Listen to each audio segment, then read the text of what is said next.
Here you go. All right, today's topic is going to be plate tectonics. Lots of that stuff that we learned about last time with Earth's interior. I said we had kind of pieces to a puzzle that we were going to put together today. Well, today we're going to put together those pieces and see a big picture of how our planet works. And that's plate tectonics. This is something that affects so many different things on our planet.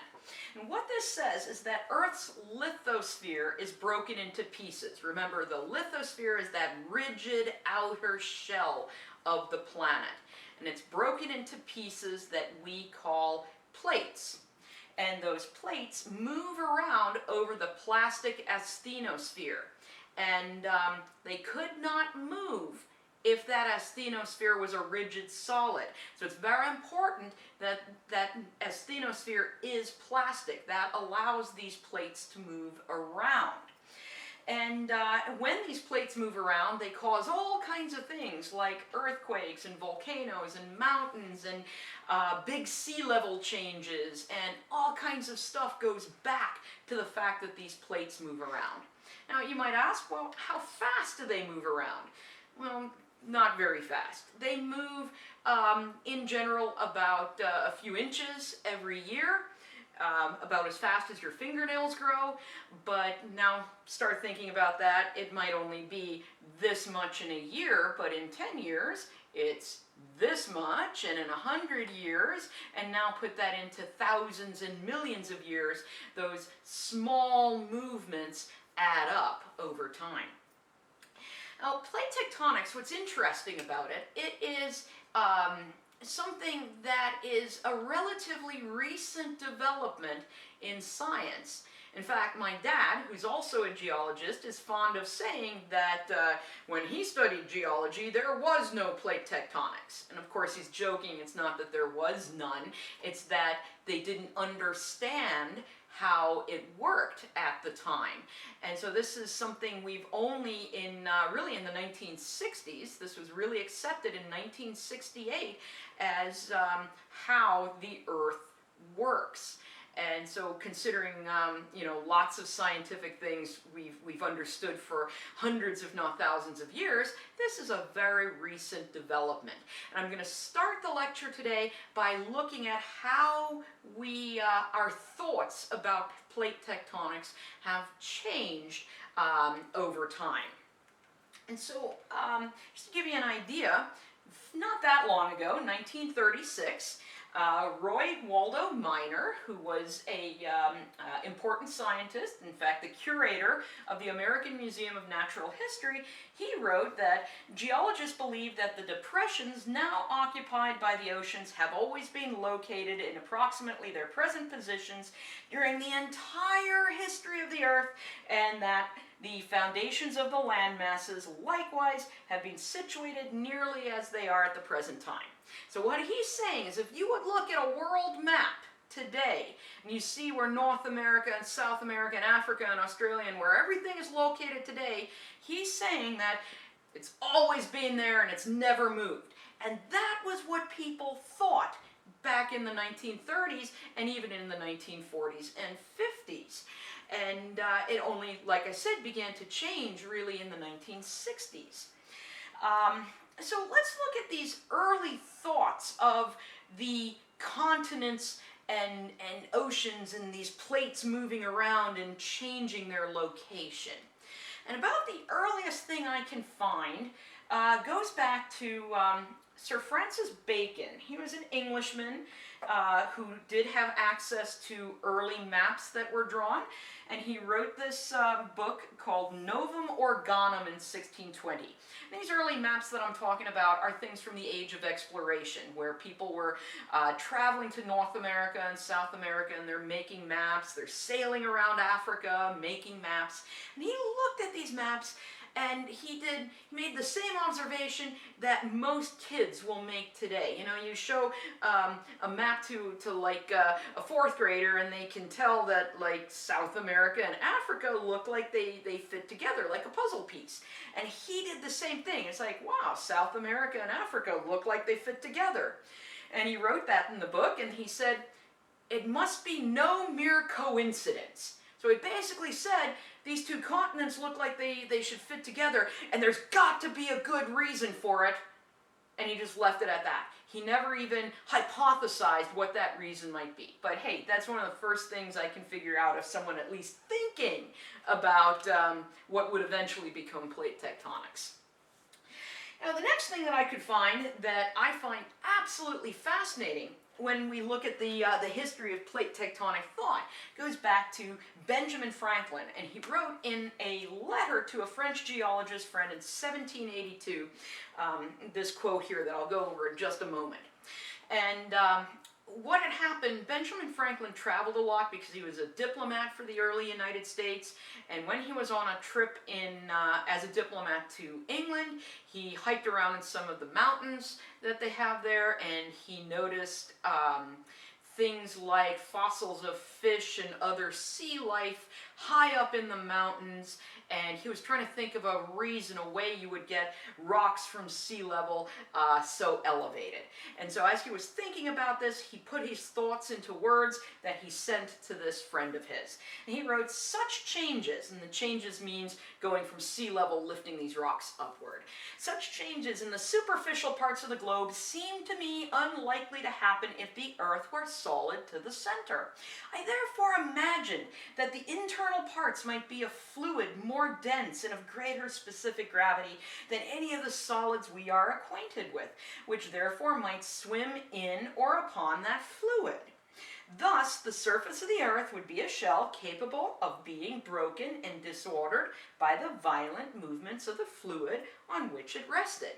So he's saying right here, he thinks that beneath this like outer shell of the planet, there's some kind of dense but kind of fluid and movable layer. Well, he's basically picturing the asthenosphere. And then he's saying that these crustal pieces can move around on that, and when they crash into each other, they'll create mountains and do other sorts of things. Well, he basically right here states plate tectonic theory. But this is 1782, and while he has a good vision of how the earth works, he did not have any proof. He didn't have the data to actually prove that this was the way the earth worked.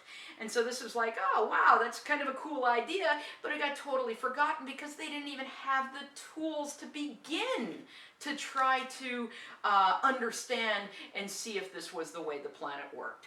And so Ben Franklin, brilliant, he had a brilliant picture of what was going on, but he could not actually show that this was the way the earth worked. So now we're going to move on to Edward Seuss. And he wrote this book called Das Antlitz der Erde in 1885, and he proposed that South America, Africa, and India were all joined in a supercontinent, so a giant continent, that he called Gondwana land. And this was his kind of explanation as to why South America and Africa look like they should fit together and stuff. But he believed that what happened to then separate these is that sea level rose and basically ended up hiding kind of like almost land bridges or connections between these continents. And so he's kind of one of the first picturing like supercontinents of giant land masses being joined together.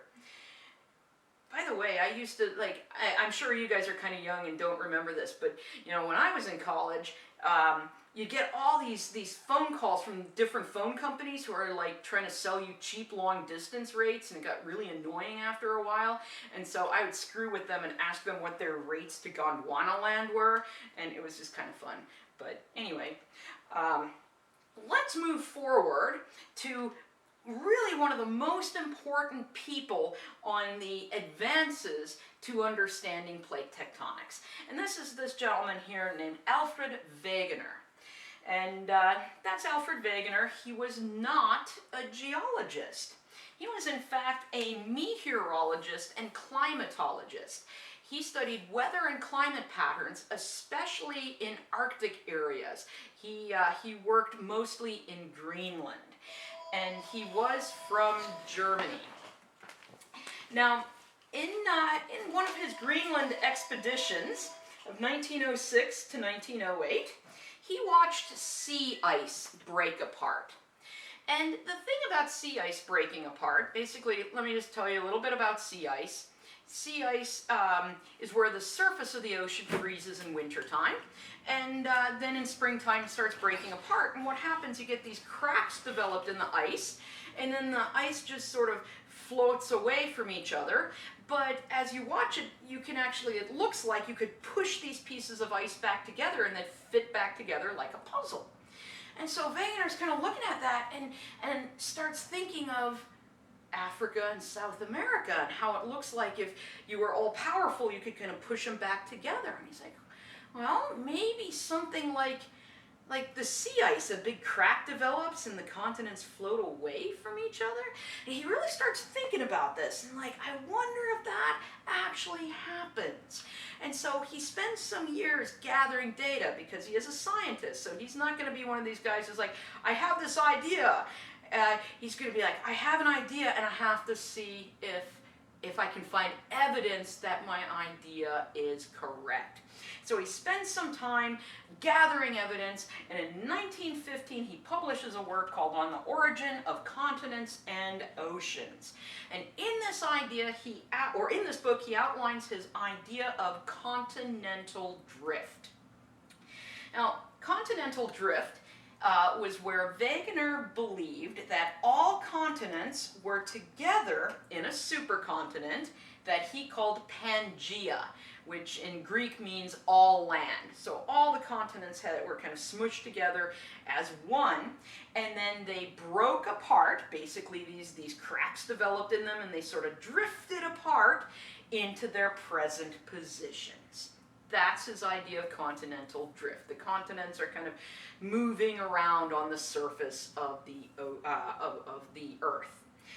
Well, his data, his evidence that he presented to show that he was correct in his thinking was, well, first of all, that thing that Sir Francis Bacon noticed a few hundred years earlier, what I like to call the continental jigsaw puzzle. If you really feel like it, you can kind of cut out all the continents, and you can push them together and kind of rotate them and stuff, and they will all fit together ultimately. But, you know, science needs more than just that, right? We need more evidence. And so Wegener also noted where different fossils were found.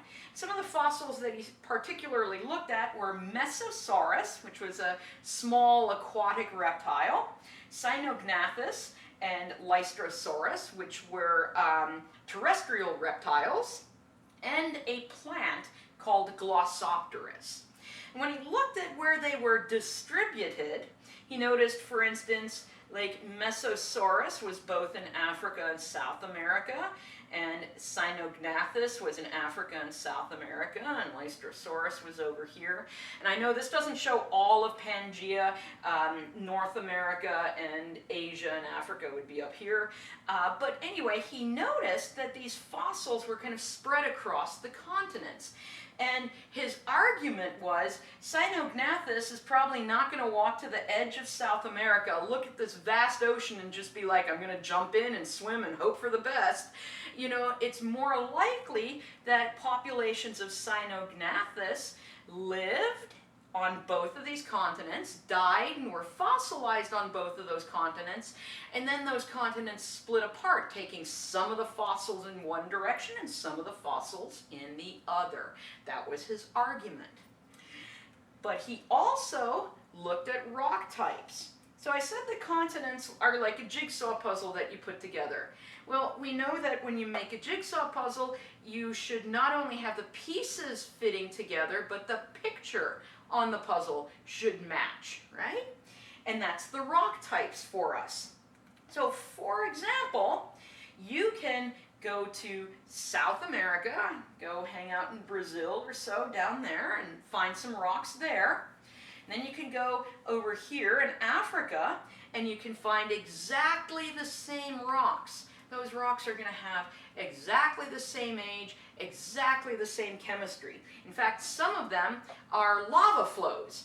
And Some of these lava flows have been radiometrically dated. That's our next topic. So right now, just trust me, we can figure out how old they are. I'll tell you how next lecture. But they've been dated both in South America and Africa. They're exactly the same age. And then the other thing about these lava flows is when a volcano erupts, every eruption has its own unique chemistry to it. We call it a chemical fingerprint, just like you guys all have your own unique fingerprints. And if you look at the chemical fingerprint of the lava flows here and the lava flows there, they're identical. So it's unlikely that a volcano erupted in South America, the lava flowed to the ocean, somehow flew across the ocean, and continued flowing in Africa. It's more likely that the continents were joined, the lava flowed across a big area, and then when the continents split apart, some of the flow was taken in with Africa and some of it was taken with South America. And so Wegener said, look, the rock types match perfectly as well. And then last but not least, remember, he's a climatologist. He looked at paleoclimates. Again, anytime you see that prefix paleo, that means ancient. So these are ancient climates, not modern ones. And how do we know about ancient climates? Well, certain rock types form in certain climates. There are rock types that are typical of glacial areas. There are rock types typical of tropical areas. And so he looked at these rock types and reconstructed the paleoclimates and found this. So there are places that today would be the equator in Africa, but they're covered with rocks that were created by glaciers. And there's places like Greenland and Northern Europe that have rocks that are typical of a tropical climate. And so what Wegener did was he reconstructed Pangaea and shifted everything kind of to the south, so equatorial Africa is now sitting near the South Pole where we would expect glaciers to be, and Northern Europe is now sitting over the equator where we'd expect things to be tropical. And he said, well, then these continents split apart and ended up carrying things like the tropical rocks of Greenland off to the Arctic areas. And here we have just another view of that. We're looking at the southern continents when they were together in Pangaea with the South Pole kind of right down here. And this would explain why Australia, which is not known for its like glacial climate today, has rocks that were created by glaciers. So what happened with Wegener is he ended up presenting this idea of continental drift. He ended up presenting all of his data, all of his support for it, and then unfortunately it was completely not accepted. Like some of the foremost scientists of the day, one of the guys, he actually said it was utter damned rot. They did not want to hear about Wegener's ideas. So what were the problems with continental drift? Well, there were a few of them, and some of them are very legitimate, and some of them were not quite as legitimate. So one of the things that wasn't quite as legit was, at the time, a lot of the foremost geologists in the world were American, English, and French. And he wasn't even a geologist, he was a climatologist, but worse than that, he was German. And think about what was going on in the world at that time. So a lot of the people didn't want to be told more about their science by a dude who's not even a geologist, and second of all, it belongs to a country that they're at war with, right? So we have some issues there politically. It was not a politically favorable time for Wegener to present that. But aside from that, we also have other problems with it. So he presents all of these things, and the biggest problem scientifically is, okay, why do the plates move around? Why do the continents move around? What is pushing these giant masses of land through the ocean crust? And Wegener had no answer for that. he tried to think of, like, okay, maybe they move like an icebreaker through the ocean crust or something like that. And when you look at the physics of the rocks, that doesn't work. It would violate some of the rules of physics. And so poor Wegener is absolutely convinced that he is right about this. So he continues to try to push for the acceptance of continental drift and continues to try to gather data about it. However, he couldn't neglect his like day job, I guess you could say, of being a climatologist of the Arctic. And so he goes back to working in Greenland, and in 1930 he's working with a team of other scientists, and part of his field team was away from base camp, and there's this giant storm coming, and he wasn't sure if they were going to have enough food to make it through the storm in the winter and all that kind of stuff. And so he goes on this like epic journey where he loads up a sled and he walks to the from base camp off to supply these guys, drops off all that food there, makes sure that they're going to be okay. And as he turns around and is walking back to base camp, he keels over and dies. And unfortunately, that means that for the most part, with no advocate saying continental drift is something we should be studying, it becomes sort of this like fringe science thing that no one really wants to look at or believe in, and it sort of gets swept under the rug for a while. Other things happen in the intervening years. You have another world war going on, which kind of distracts the world, because there's a lot more important things like defeating the Nazis. But after the Second World War, there's new technology available to study geology, and some of that new technology gets applied to looking at the oceans and the continents and all kinds of things. And then all of a sudden, that new generation of scientists were like, oh crap, we think Wegener was right. And in part 2, we're going to take a look at what that new data was.